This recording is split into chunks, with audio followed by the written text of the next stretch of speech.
on the Go. Elle on the Go. Sissal, welcome on the set of Elle on the Go. I'm very happy to have you here today with Hallucination. How does the song go? Hallucination. My voice is so hoarse right now. Like literally, the air is so dry in my hotel room. I have like even a humidifier. Oh. So I am happy that I'm here for 2 weeks so I can like literally, my voice can be prepared. Because every time I have been traveling this time, my voice gets effed up. Okay. Yeah, okay. It's so annoying. If you had to describe your song in 3 words. I would say it's fun and it's nostalgic. Nostalgic? Yeah, because it has like a little bit from the, like a little rave kind of from the 90s, like 90s, like Cascada kind of vibe. And I would say, yeah, fun, nostalgic, and a little bit sad also. It has like a little bit sad of a vibe somehow. Really? Yeah. Where does the sadness come from? Because it's actually a love song, and it's funny because a lot of people only like hear the melody and they think like, oh, it's a dance song. It is, but it's actually a very intense love song, like being so in love with someone that it feels like a hallucination, basically. Ooh. So I'm a very black and white person myself when it comes to being in love. I don't want it if it's just like building up. No, I want the intense feeling of love, like the right intense away. Feeling. Yeah. So it's a personal story. I would say yeah, it is definitely like yeah. You wrote the song? Yes, I did write the song with 2 other writers, co-writers as well, and a producer. And Melanie and Linnea and Marcus were mentors. They are very famous in the Eurovision world. They were mentors at a camp that we wrote the song in. So we're actually, I think we're like 9 people who have who own the song basically. Yeah. We're around 9 people, aren't we? I think so. Oh, no, I'm not. Yeah. Wow. No, we're around 9 people that own the song. That's amazing. So teamwork. Yeah, it's definitely like every song really consists of teamwork, basically. It is really important. Also, because when you write a song with other artists, you have to compromise. So usually sounds and melodies that you maybe wouldn't do in a certain way, you get challenged to do it in a different way, and that's why it's so fun making songs with other artists as well. Yeah, I totally agree. Yeah, that's true. It's so nice, like to pull all the best ideas in one pot and then take out really what's left. Yeah, exactly. And yeah. Talking about fashion, I love your shoes. Thank you so much. Wow, how do you call them? I call them chicken feet, and Dutch chicken feet, because apparently it looks Dutch. People tell me it's Dutch. Yeah, that's a Dutch orange. Yeah, and then when I walk fast, it looks like chicken feet, like on the go, because it's like orange, and then, I don't know. Yeah, it's like, I love the shoes as well. What's your relationship with fashion? I don't really have that much of a fashion sense, to be honest. I am very basic. I wish I was better at it. But I will say, I don't really care what people think when it comes to my kind of clothing. I literally don't care what people think when it comes to fashion, what I wear at least. I have a stylist with me and he has a completely different style than mine, and I think it's really fun to do like something completely different. It's a little bit grunge, it's a little bit more Copenhagen fashion style, so it's layering and stuff like that. And I'm usually not into layering because my body type is very, I'm very muscular and very curvy as well, so I usually wear like pretty tight clothes, because that is like what accentuates my body. So as soon as I wear like too baggy clothing, I look way bigger. So I'm trying to like, so there's like, I really actually use a lot like what accentuates my my hourglass figure, for example. So I saw your performance, the rehearsals, and it's like a bodysuit. Yeah. Like, is that a body or a cat suit? What is that exactly? It's a bodysuit. Bodysuit? Yeah. So we had like a bodysuit at the Danish Nationals as well, but we changed it up completely. And we chose also to go with, so the arms are more blazer kind of fitting. So it isn't like very tight fitting, because the other one gave a little bit more like a leotard, gymnastics leotard, and we tried to go a little bit away from that. So we have like a little more like a blazer fitting, and like the high boots as well that is made in Italy as well. Wow. Real leather. It's amazing. Yeah. Really?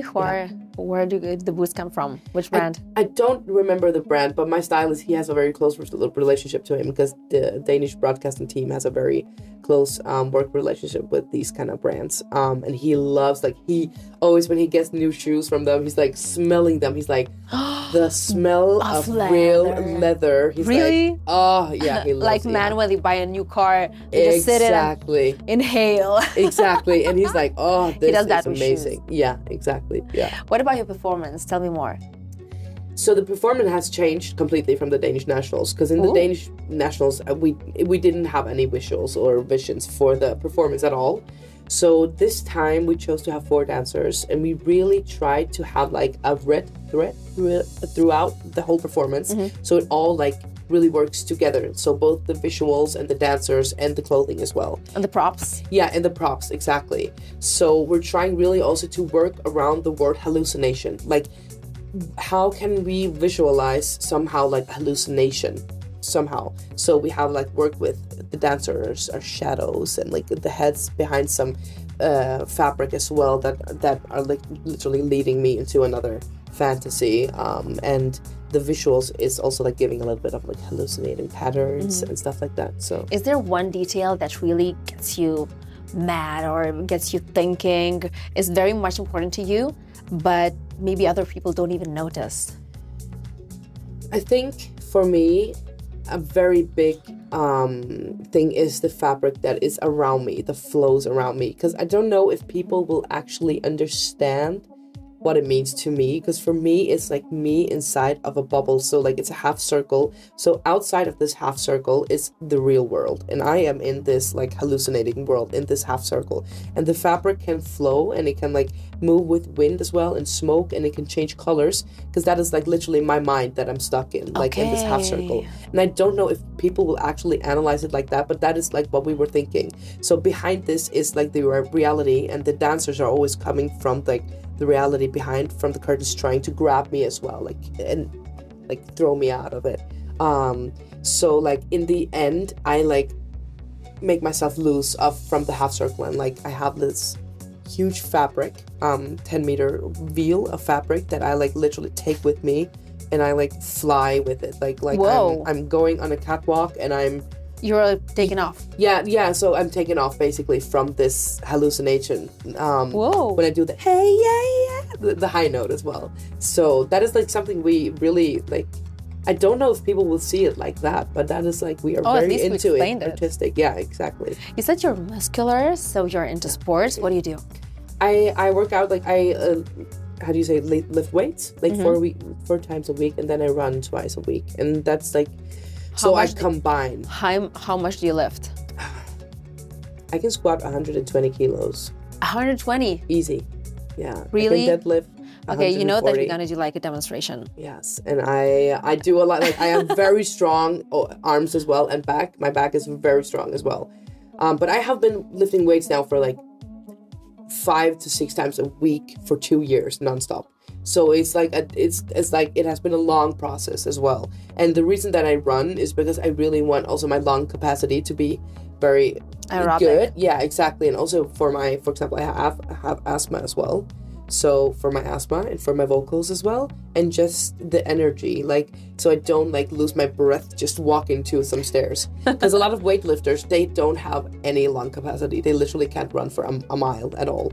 And that is like, so that's why I started running, because I really loved to not like be thriving for air after just walking 5 steps up there. Wow, that's so original, a weightlifter. Yes. How did that come into your mind? You just tried it, you liked it, and it happened, or? No, I have like actually a background in sports. I was an elite gymnast for a couple of years. Really? And I was a rower as well in the Faroe Islands. And my father is a physiotherapist, and he owns some private clinics.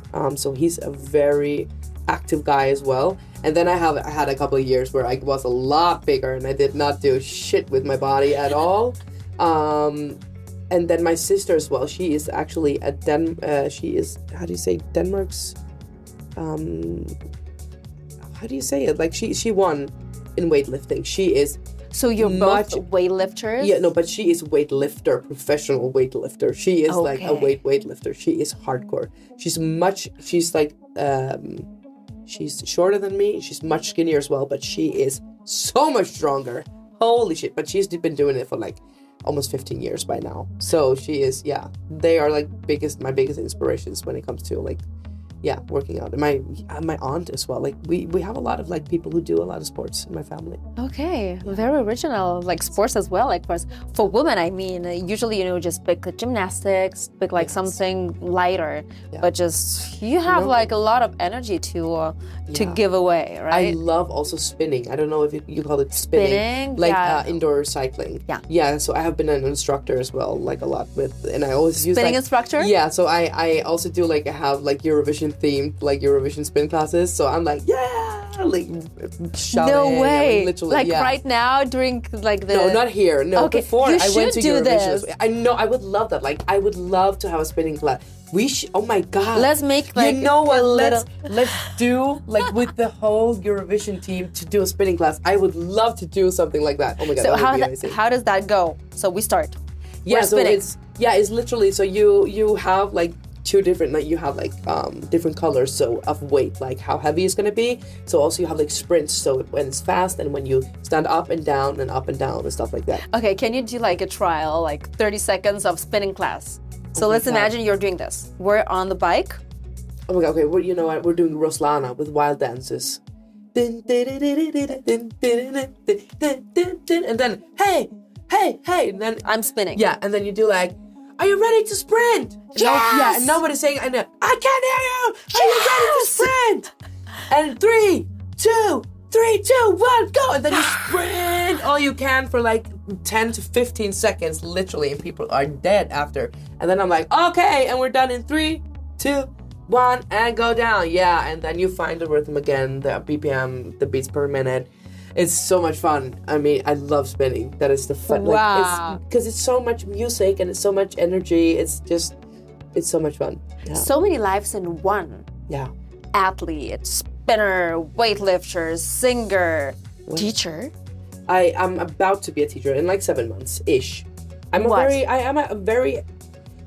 I'm all around the place basically. So I'm also like I'm a very handy woman as well. So I have like built a lot of things in my apartment as well. I have built like my shelves and my bed, my couch, my tables. Me too. I'm like a very DIY kind of person as well. Like I'm all over the place literally. And I'm also a foodie, so I'm very good at making food actually and cake. Like I don't know where to get like I have a recipe. Way too many interests. What's your favorite recipe like? Oh my god, recipe. Okay, one of my like a good birria taco is... What is that? Birria tacos. Oh my god, birria that is tacos. so nice. Okay. Yeah, that is... 15 seconds for the recipe. Okay, so it's basically... You can look at the camera. Yeah, but you have like basically... how do you say... What is it called? Like you have a meat, a certain kind of meat. So you let it like sit and stir for 8 hours with some dried chilies from Mexico. It has to be Mexican dried chilies and jalapenos and tomatoes and garlic and some bell peppers that are smoked as well. And then you have to stir it for like it has to be like for 8 hours at least. So literally the meat just melts off, like literally, and then you use like a taco, you dip it in the sauce because you separate the sauce and you blend it so it gets like a tomato spicy smoked sauce. Then you dip it in the sauce and put it on a pan, and then the meat that just melts off, and then some good cheddar Gouda cheese. And then you put a little bit of onion, some red onion, some cabbage, and yeah, it's and of course guacamole, of course. Wow. Some real, homemade. So we got a recipe, we got like a spinning class, fab. Yes. We got it all today. Yes. You literally just, ask me about a recipe, you guys, if you want it. I got it all. Yeah. Tell me the craziest episode here at Eurovision. Like since the beginning of the selections till now. I mean, in the Danish nationals, I literally got my period 2 days before the nationals, and I have a leotard that you can't just take off. So that was like, and day 2 is the worst day for me, literally. And also at the rehearsals, I sprained my ankle as well. So when I walked down the stairs, and that's when the juries vote as well, I literally fell, and the whole bottom of the shoe fell off, and I kept falling and falling and falling. I couldn't even literally stand on my feet, and my foot was, oh my god, it was hurting so bad. So that was just the start. That's the Danish nationals, and then just the start. Yeah, and then I won. I went to the pre-parties, and the pre-parties are crazy. I love the What pre-parties. happens in the pre-parties? We all hear a lot about these pre-parties, but they are kept so secretive. Yeah. So I want to know what happens behind the scenes. I mean, there's nothing, nothing like drama-wise. It's just so much fun because there is no pressure of a competition. So it's just literally us artists having fun and performing and getting to know each other. And after every performance, nobody wants to go to the after parties because we're so tired, and it's a lot of fans as well. So you're still at work if you go to the after parties. So we just literally always go to a room and just eat fried chicken and drink and sit for hours literally and have like 2 hours of sleep before we fly home. It's always like that. And what about drama? Did you hear anything? Did you happen to be in the middle of something? I actually talked to Gojo from Australia today, and he was like, "Why are you always get into some kind of trouble?" And I don't know why. Gojo? Yeah, from Marty, Australia. yeah, Marty. Yeah, so because to start off, I made a group chat for the whole Eurovision team, and I want to be in one the of group chat. yeah, but I'm one of the smaller artists, so I'm one of the new ones. So I don't have a lot of followers. So a lot of them didn't follow me back to start with because they didn't know who I was, which is fine. I could only add 13 people, and then I wrote "Hi guys, I'm trying to do a group chat for everyone who is an artist. Can you add everyone you can? I can only add 13." So it was fine. And then all of a sudden, there was something about some countries that weren't included, and that was not the purpose of it all. Because someone had told someone "Oh yeah, Sissal started a group chat. We were trying to get everyone in, but a lot of artists didn't follow back, so we couldn't get them in." That was the only thing. Everyone tried to get everyone in. Yeah. And it was of course, with one specific country, because Israel heard that they weren't in the group chat, and that everyone is welcome in the group chat. That was never the point, but it's an open wound still, and I get it. So it got I got death threats basically, and I was ooh, that was not what was supposed to happen at all. And then I wrote her "Hi, can you and then I think someone told her, "Hi, someone is trying to get you into the group chat," and then she was "Oh, fine." So, she's in, and so she didn't even have anything to do with it. She was "Oh, I didn't know at all." Yeah. It was nothing so much buzz around it. Yeah, exactly. So it had nothing to do with the artists themselves or the teams at all. It was literally fans making up this big thing. Yeah, so that was the first thing where I got a lot of death threats. So I had to address it as well on my profile just to get so people stopped writing very horrible comments. Crazy. And then there was something about Tommy Cash, because he had said something in an interview, and I said something in a live, "Haha, speak for yourself." And then people wrote shit "Oh, she said that he was insufferable," and I would never ever say that. So I wrote him, and we literally had the best conversation. "Haha, what is going on?" We were just laughing about it, literally. People are trying to make stuff up. So there is no drama, but people really want some drama, and I think people have. Yeah, I think people have a hard time getting that we are actually just here for the music and to have fun and to get to learn to know each other. We're all very different kind of people. But I don't think anyone this year, at least, sees it as a hardcore competition where it's we're only here for this and that is it. I haven't came met for anyone. winning. No. Yeah, exactly. I think everyone would love to win. That would be fun. But I am everyone wants to hype each other up and just to have a good experience. So there is literally no drama. I have not experienced anything. And I will say I'm pretty much in the middle of it, all the time. I have started a lot of things. So I can for sure say all the participants are very, very nice participants. And everyone is just here for the music. Who's the biggest troublemaker?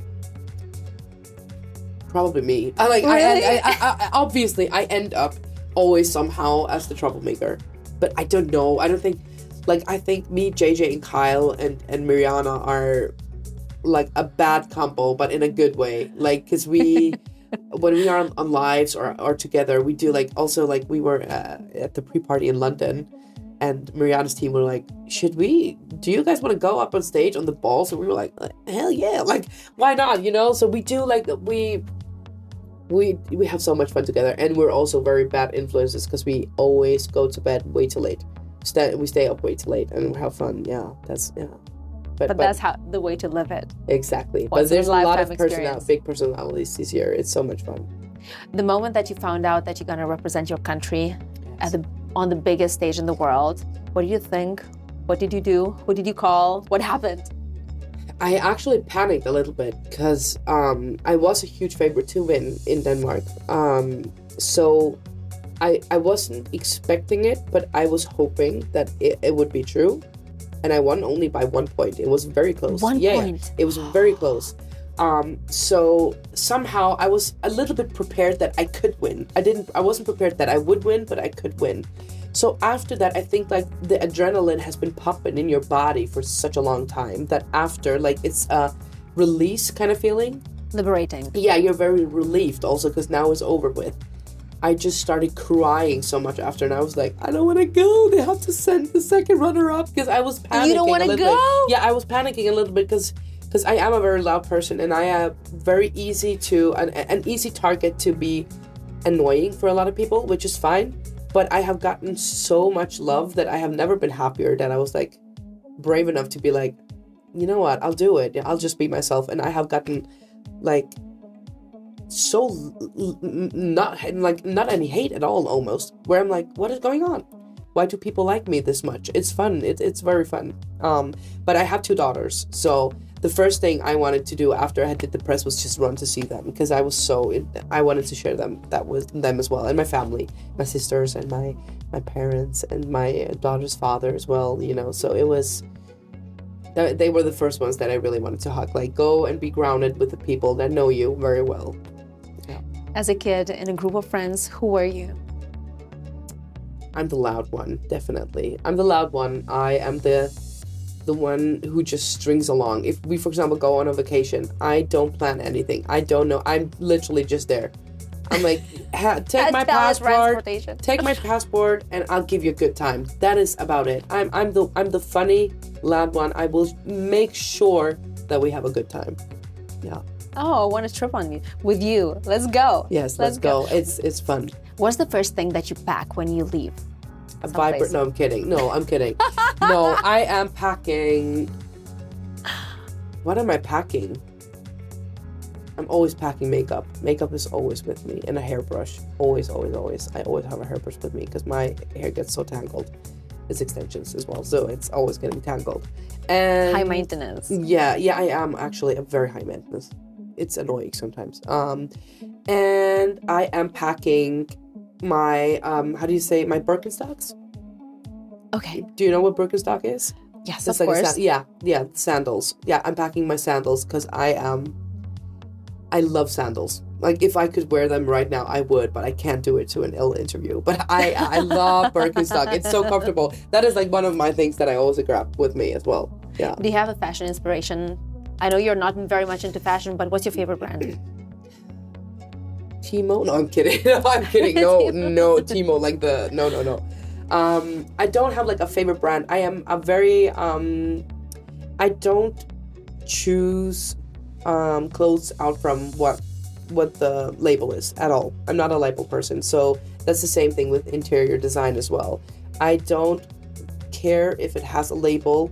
It has to look good. It's something that I think is pretty. So I'm very good at also combining stuff as well. Mm-hmm. And I really love like street fashion. I think street fashion is so cool also when you combine it with different kind of fancier things. So I really like, for example, Rihanna. I think Rihanna is so cool. She's badass. She has both sides, like the very street style and the very glam style as well. So she's like a person that I think is very cool. Yeah. Day or night? Night, definitely. I'm a night person. What about sex? Also night. But I'm okay. Oh my god, I don't know if I can say this. I have a very high libido, so I can choose. Like it can be day and night. It can be both. in one day. Yes. Like bedroom or crazy place. I have done some crazy ass shit in my days, but I think it's always best in a bedroom. Like crazy places are fun experiences. Okay, oh my god, I had actually a podcast last week. Like when I was younger, when I had a boyfriend, like we have tried so many things because it's more for the experience. So I have been on a football field, like in the middle of a football field. In the middle of a football field. In the middle, what you were doing there? Wow! Yeehaw! Back on the horse. Yes. So I was on also like outside of like a grocery store at night. They have like these platforms, like these tree where they get like stuff delivered. So it was like a huge platform that we had to climb up on. Yeah, literally we had to climb up, and my knees were just scraped up, like literally bloody. Like Jesus, I was drunk as well. Let me tell you, I was drunk and I was like 16. And outside, like I'm an outdoorsy girl. It has been for the fun of it. It's not like what I prefer. I don't prefer being on a football field, but it's more like, haha, I have done it. How did you get in a football field? Like when you live in the Faroe Islands, there's not a lot of people. Let me tell you that as well. So it's only possible in places where there's not a lot of people who live there. But oh my god, yeah, actually, I have done some crazy shit in my days. Like also when you have a partner as well. Like, if you're out in a bar and you're like, let's go to the toilet, haha, it's fun. When it's your partner, It's, of like, course. and I am very much Samantha Jones from Sex and the City. I am very sexually free and open. I don't kink shame. I don't blame anyone. So how do you keep the libido up? Do you have a secret? I don't want to tell me this because this sounds weird, but my mom is like, you have that from your father. Like, like I don't want to know that, but okay. Because apparently, so I talked to my family members as well. So there's apparently something in our family. I don't know. So it's family, not food, not supplements, no, not like something else. And we don't talk about like our sex lives. It sounds so weird, but we're very open in my family. We can talk like about these things without going into detail, but I don't know. I don't know. I feel like I'm very like comfortable in myself. I'm comfortable being naked. I'm very comfortable like in my body.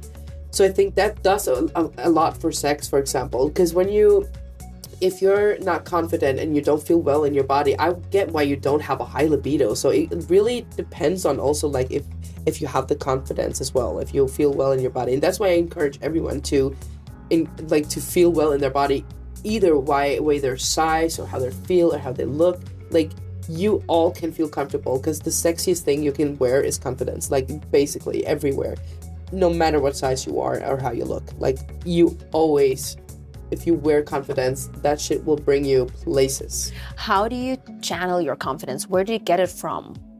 How did you build it up? I have always had a lot of confidence, my parents told me.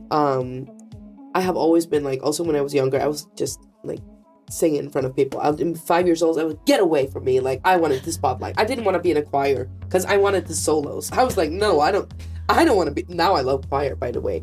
But when I was younger, also my middle sister, she was always more shy than me. So she's actually also a great singer, but I always just sang louder, so I got noticed, And also, like, there was like a competition where you could draw a picture. She drew a picture. She didn't want to send it in because she was like a little bit shy. She said, "Oh no!"